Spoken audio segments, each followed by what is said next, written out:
দ্বিতীয় বিশ্বযুদ্ধে নাৎসি যুগে বন্দীদের মৃতদেহ ব্যবচ্ছেদ করে রচিত অ্যানাটমি বই এখনও চলছে। অপারেশন করতে গিয়ে জরুরি মুহূর্তে বিংশ শতকের একটি অ্যানাটমি গ্রন্থের সহায়তা নেন নার্ভ সার্জন ড সুজান মেককিনন। গ্রন্থটির সহায়তা তিনি প্রায়শই নিয়ে থাকেন। হাতে আঁকা জটিল সব চিত্র সম্বলিত এই গ্রন্থে রয়েছে মানবদেহের বিস্তারিত খুঁটিনাটি, রয়েছে পরতের পরপরতে আঁকা মানব শরীরের সচিত্র উপস্থাপন।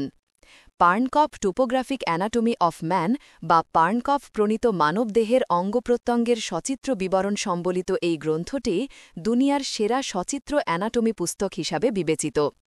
মানবদেহের চামড়া, পেশি, শিরা উপশিরা, স্নায়ু, দেহের ভেতরের বিভিন্ন অঙ্গ ও হাড় চিত্রের সাহায্যে বিস্তারিতভাবে এতে ফুটিয়ে তোলা হয়েছে।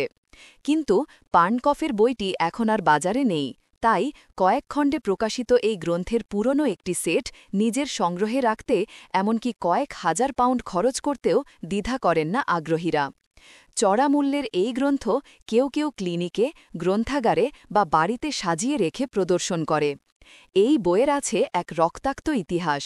নাৎসিদের হাতে নিহত ব্যক্তিদের দেহ ব্যবচ্ছেদ করে গবেষণালব্ধ ফল সন্নিবেশিত হয়েছে এই গ্রন্থের হাজার হাজার পৃষ্ঠা জুড়ে।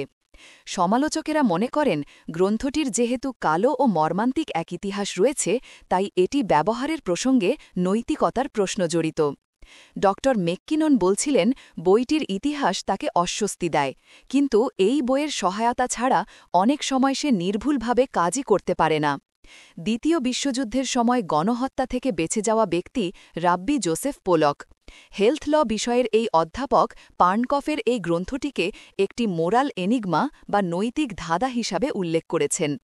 অধ্যাপক পোলকের মতে, গ্রন্থটিকে নৈতিক প্রহেলিকা বা ধাঁধা হিসাবে বর্ণনা করার কারণ হচ্ছে, বইটির একদিকে রয়েছে এক জঘন্য ইতিহাস, অন্যদিকে এটি ব্যবহৃত হচ্ছে মানুষের কল্যাণে।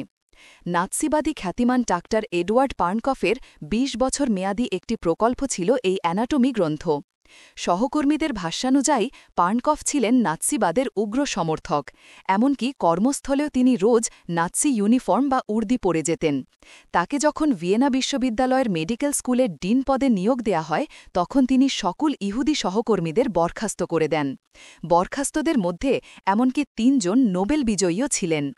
১৯৩৯ সালে নতুন একটি আইন প্রণয়ন করে বলা হয়, বন্দীদেরকে হত্যা করার পরপরই গবেষণা ও শিক্ষাকাজের জন্য তাদের দেহগুলোকে নিকটস্থ অ্যানাটমি বিভাগে জমা দিতে হবে। সেই সময় ড পার্নকফ দিনে ১৮ ঘণ্টা করে কাজ করতেন।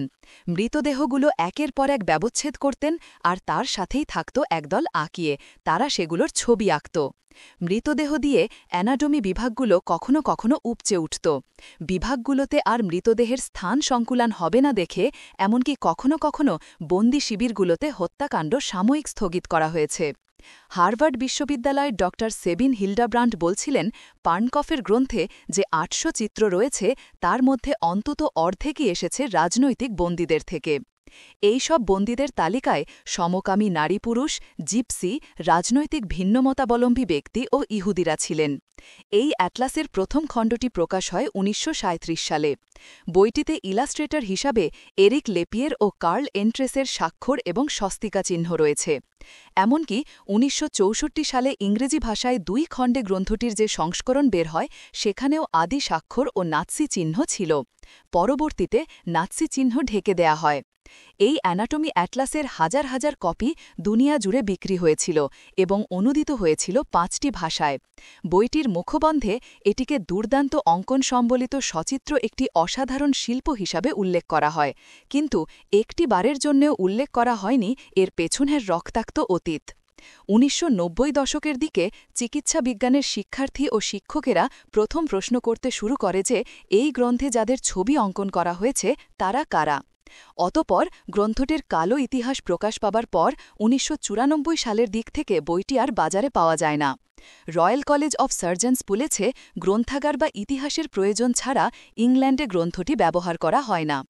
তবে নিউরোসার্জারি করেন এমন নার্ভ সার্জনদের মধ্যে করা সাম্প্রতিক এক জরিপ ফলে দেখা যাচ্ছে ৫৯% ডাক্তারই বইটির অতীত সম্পর্কে জানে, আর জেনেও ১৩% ডাক্তারেরা বইটি ব্যবহার করছে। জরিপে অংশ নেয়া সার্জনদের মধ্যে ৬৯% বলেছেন বইটির ইতিহাস জানার পরও তাদের সেটি ব্যবহার করতে অস্বস্তি হয় না। কিন্তু ইতিহাস জানার পর গ্রন্থটি ব্যবহারে ১৫% সার্জনের অস্বস্তি বোধ হয় বলে জানা গেছে। আর এই গ্রন্থের ব্যবহার নিয়ে বাকি ১৭% সার্জনের অনুভূতি অস্পষ্ট, অর্থাৎ নিজেদের মত নিয়ে তারা রয়েছেন সিদ্ধান্তহীনতায়। ড মেককিনন বলছিলেন, জটিল অপারেশনের ক্ষেত্রে ছোট ছোট নার্ভ খুঁজে পেতে বইটি দারুণ সহায়ক। তবে এই বইয়ের সহায়তা নিলে তিনি গ্রন্থটির অন্ধকার অতীত সম্পর্কে সকলকে জানিয়ে নেন বলে উল্লেখ করেন।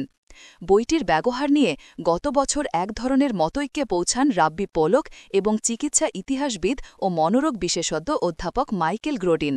তারা বলেন, মানুষের জীবন বাঁচানোর স্বার্থে গ্রন্থটির ব্যবহার হতে পারে, তবে এই অ্যাটলাসের অন্ধকার ইতিহাস সম্পর্কে অবশ্যই অপারেশনের আগে সকলকে জানাতে হবে। দ্বিতীয় বিশ্বযুদ্ধের পর পার্নকফকে গ্রেফতার করা হয় এবং বিশ্ববিদ্যালয় থেকে বরখাস্ত করা হয়।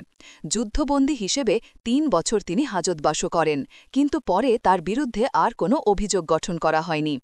পরে তিনি মুক্তি পেয়ে বিশ্ববিদ্যালয়ে ফিরে এসে পুনরায় অ্যানাটমি গ্রন্থের কাজে মনোনিবেশ করেন এবং ১৯৫২ সালে তৃতীয় খণ্ড প্রকাশ করেন।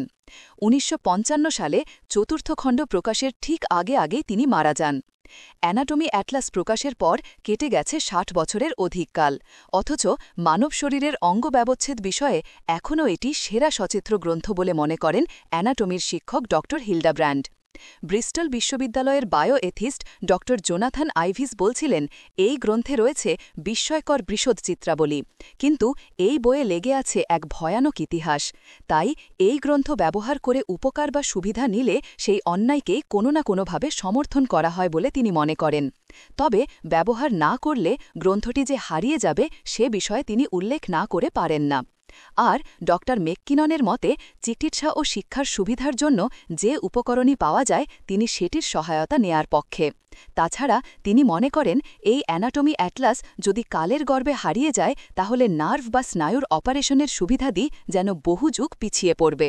গ্রন্থনা অধ্যাপক মহসিন আলী আঙুর, সম্পাদক ও প্রকাশক, মুজিবনগর খবর.com, মেহেরপুর।